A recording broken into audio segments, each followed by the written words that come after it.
I think you can take a snapshot in time, maybe a 1 or 2 year period, looking at some standard moving average levels and see if the stock actually reflects that it relies on those. You know, if you find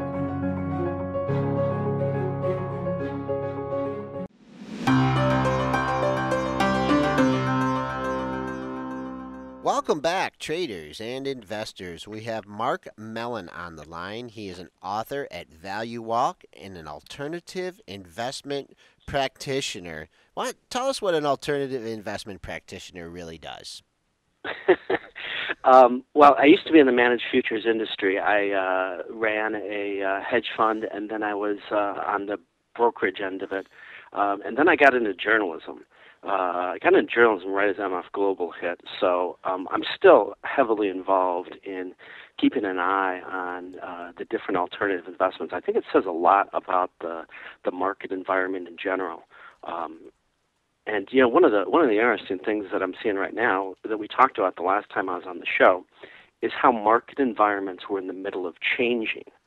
And you know, when you understand when market environments change, you can adjust your strategies accordingly. And there are a lot of very successful hedge fund managers that do that. Okay, you've noticed some trading going on in Tesla here, and some algo trading surrounding the new announcement.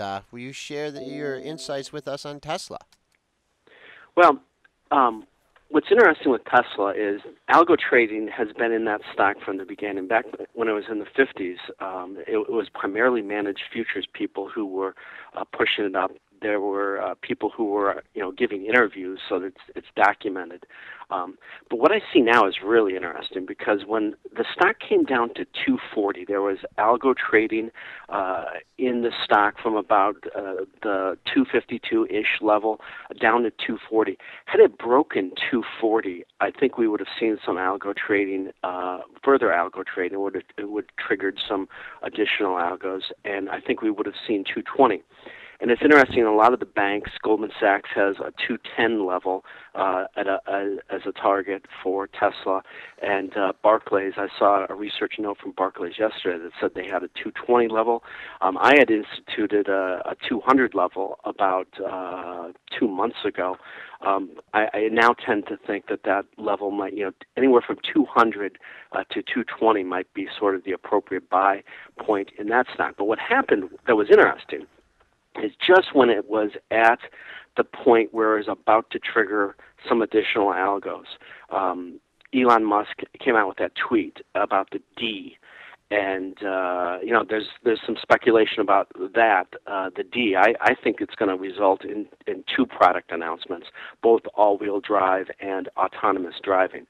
But what that did, that was interesting, it gave the stock a bounce. And I think had it naturally just, had nothing happened, you know, the algos would have taken it a little further down.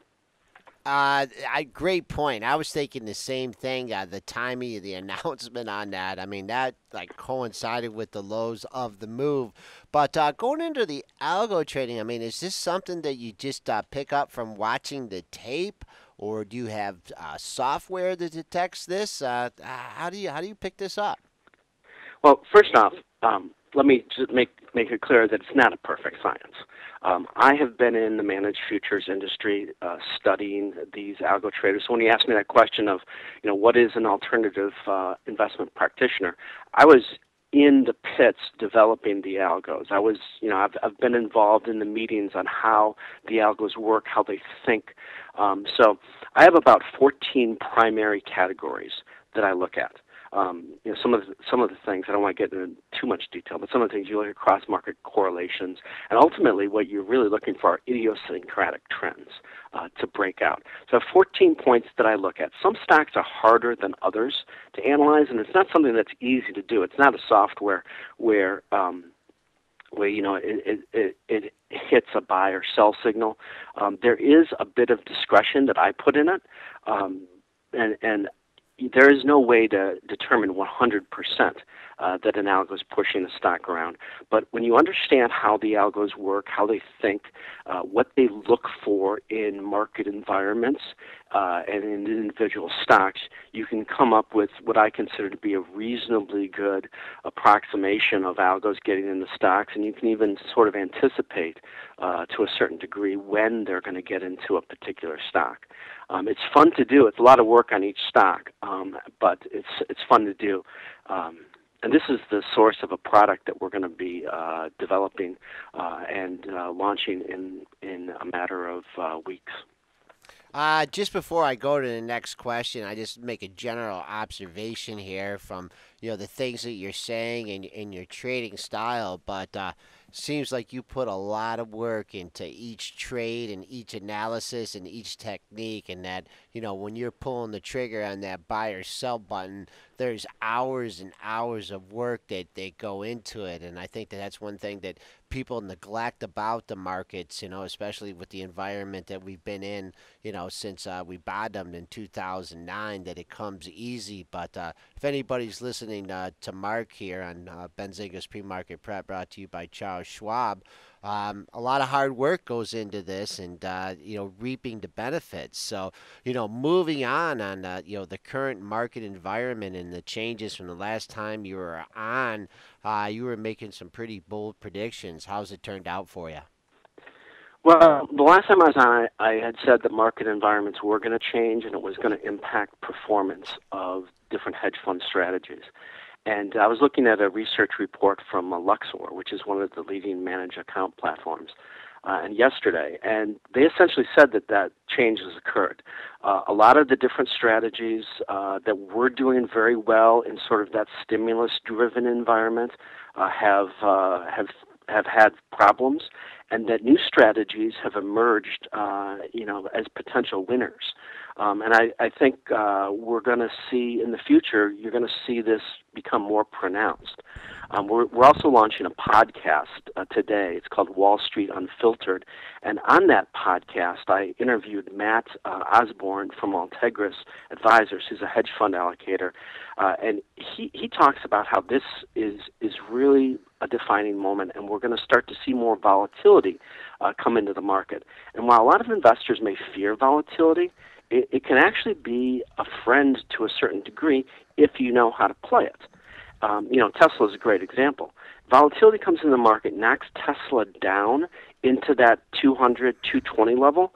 That's when you back up the truck and load up on some Tesla. So volatility can be a positive and it can be a negative. It's just a matter of how you play it. Okay, and just breaking here, we got GM is falling out of bed here. The Brentster is seeing it. Really not any headlines. Morgan Stanley made some comments. They're very influential in the stock. So have you been able to profit from this volatility? We made the all-time high, and do you put any significance on the market making an all-time high on a quad which is the same day that Alibaba IPOs? In general, I don't put a lot of significance in this market environment that's driven by quantitative easing. I think that you talk about the difficulty of selecting the appropriate stocks and doing the research. In quantitative easing, there are so many winners. And it sort of drives the entire market. And sometimes you just scratch your head. On a quad witching day, you've got to, anytime there's all those expirations, you're going to see a tremendous amount of volume. So I typically I've always discounted witching days to a certain degree. But, particularly, I would say the last 2 or so years in particular, we've just seen the stock market just go up and up and up. And for relatively new traders, that's not something that that is common. It's something that you see rarely, and I think it's something that we're changing the market environment. And the days of being able to throw a dart at a dartboard and be successful with stock picking, I believe, are over. Just going back to the Tesla here, and you pointed out quite accurately how the stock was, having a really hard time. You get the tweet by Elon Musk, and then the algo traders, and you mentioned, hey, if this thing gets back down to 200, 220, back up the truck here, once in a lifetime opportunity. Why are you out there shorting the thing in anticipation of that, or are you just you just letting it breathe and wait to take a long position? I have difficulty shorting Elon Musk. I think he's probably one of the most innovative people in modern society. The way I look at Tesla, a lot of people look at Tesla from the standpoint of it being a car company, which it is. A lot of the fund managers I talk to look at Tesla from the standpoint of an upside call on it being a battery company. And if Tesla can reinvent and reinvigorate the battery, giving it long life, that's going to have applications for a wide range of products.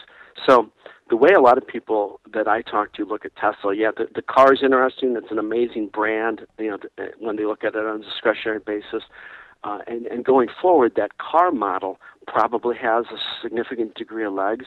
But the real big upside is if they develop something in the battery space that allows for batteries to power everyday machinery, then you have a complete game changer and a company that will probably dominate the landscape for decades to come. So you have the Elon Musk discount because you certainly can find $260 worth of value in the stock based on this number of car sales. So, no, and that's where it makes it a little speculative as well. Okay. Interesting comment here in your notes about artificial intelligence going into the C-suite, migrating from algo trading. Wow, that is quite a statement there. Can you elaborate? Okay. Well, first off, I'm fascinated by artificial intelligence. Like I said, I've been algorithmic trading in managed futures and in the stock market has led artificial intelligence to take on roles that humans once took on. So I was reading this McKinsey study about how artificial intelligence now has potential to move into the C-suites, chief executive officer, chief financial officer, and this is interesting because we've pretty much looked at robots from the standpoint of taking away workers' jobs, and I think we're on the cusp of what could be the most dramatic technological revolution to impact the job market in our history, something we've never seen before, the scope and breadth of which we've never seen before. And so then you get this McKinsey report that essentially says they've done analysis of the roles of people in the C-suite. And they say that artificial intelligence can get in and do those roles. So, it's kind of the first salvo that artificial intelligence isn't just affecting the average Joe any longer. Artificial intelligence can affect the elites. And if artificial intelligence can threaten the jobs of elites at the C-level, it's a game changer on the employment situation all along, from line workers in a factory to middle management and now to upper management. So I think what's going to happen is fascinating. I also think there's a lot of mainstream gloss that is put on the side of artificial intelligence. You don't see a lot of criticism of artificial intelligence. Trust me, I know algorithmic trading as well as a lot of people, and I can tell you there is significant issues in the differences between algorithmic trading and what it's done to the markets that aren't always positive. And I think that going, as we move from artificial intelligence, going from trading into taking over our society to a much larger degree, I think there needs to be some critical thinking on the other side of the argument, and I haven't seen it yet. And is this actually taking place anywhere at any major companies that you're aware of, or is it still in preliminary stages? Preliminary stages. McKinsey is a major consulting company for their clients are CEOs of large corporations. So one of the interesting points to watch is this is all going to come down to, will the elite CEOs accept the concept of artificial intelligence being used to take over some of the job functions? What McKinsey is saying is it can be done. The question is, will a corporation allow it to be done? And that's really the point we're at. So it hasn't happened yet, but McKinsey says it is possible. And what I read out of that, read between the lines and know a little about what McKinsey does and how they operate, they're probably going around to corporations right now and saying, we can implement artificial intelligence into executive decision making. And I'm sure they're looking for a corporation who's willing to bite on that bait at this point. Well, that could have some real negative ramifications for the unemployment outlook then. I mean, if you look farther on down the line, I mean, you're talking about some, higher salary jobs being either eliminated or severely reduced. So that could have some real negative implications, couldn't it?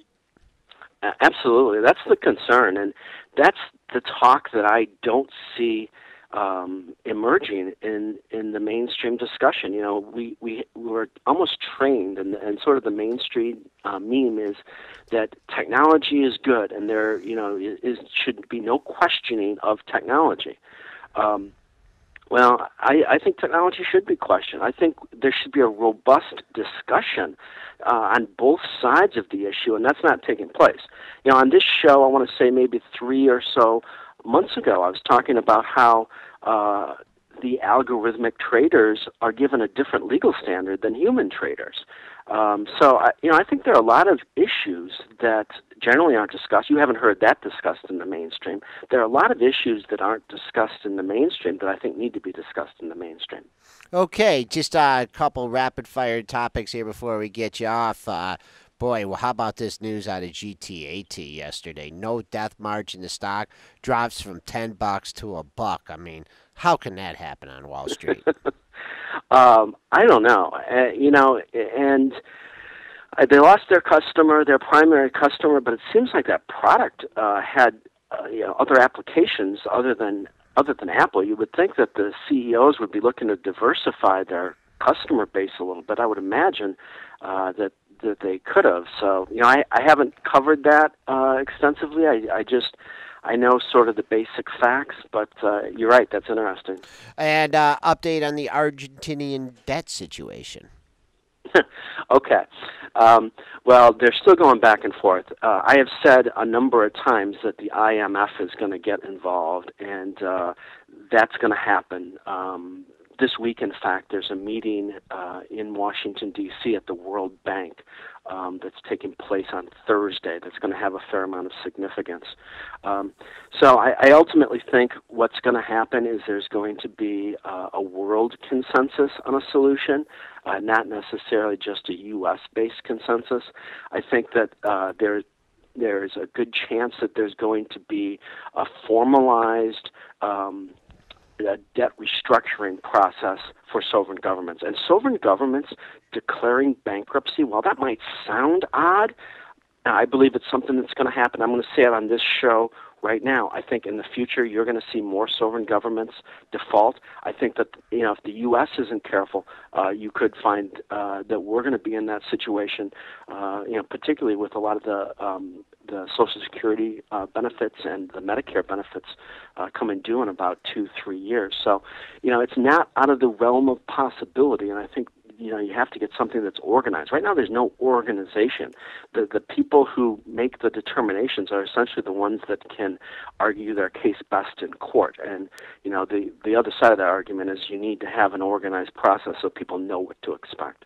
And finally, Mark, you're launching a new product soon. Could you tell us about that to end the show?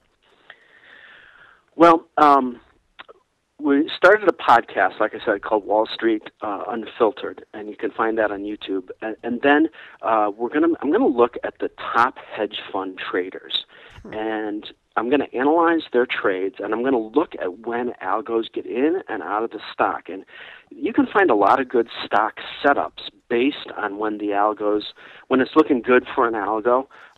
It's a good trade. And a lot of times you can ride these trades for 3, 6, 8 months. So that's what I'm going to do. We're going to put together, a track record, so people can follow it, people can analyze the results of it, and people can know. When an algo gets into your stock, you're going to want to know that's happening. A lot of times, people see unusual stock behavior, and they wonder, why is my stock performing in this odd fashion when the peers are performing differently? For instance, in a lot of cases, an algo's gotten into the stock, and I think that's information people want to know.